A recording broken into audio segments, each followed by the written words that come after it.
Genesis chapter 3 verse 1 to 24. Now the serpent was more subtle than any beast of the field which the Lord God had made. And he said unto the woman, Yea, hath God said, Ye shall not eat of every tree of the garden?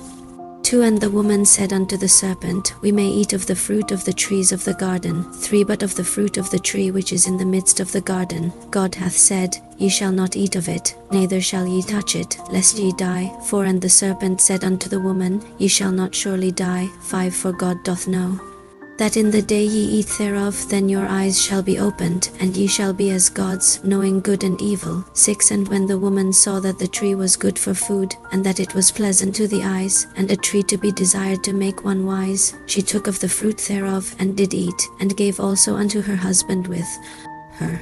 And he did eat. 7. And the eyes of them both were opened, and they knew that they were naked.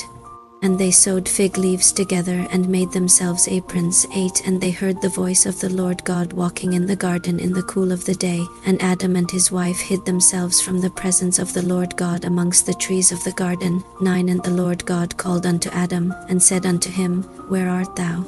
10. And he said, I heard thy voice in the garden, and I was afraid, because I was naked, and I hid myself. 11. And he said, Who told thee that thou wast naked?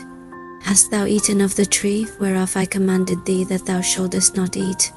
12. And the man said, The woman whom thou gavest to be with me, she gave me of the tree, and I did eat. 13. And the Lord God said unto the woman, What is this that thou hast done?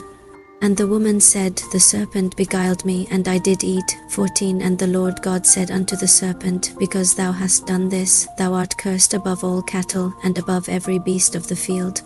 Upon thy belly shalt thou go, and dust shalt thou eat all the days of thy life. 15. And I will put enmity between thee and the woman, and between thy seed and her seed. It shall bruise thy head, and thou shalt bruise his heel.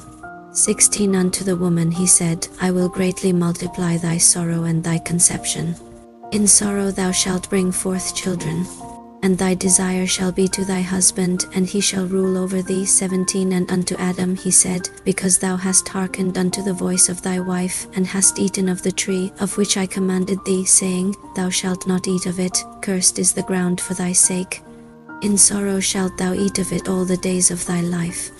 18. Thorns also and thistles shall it bring forth to thee, and thou shalt eat the herb of the field.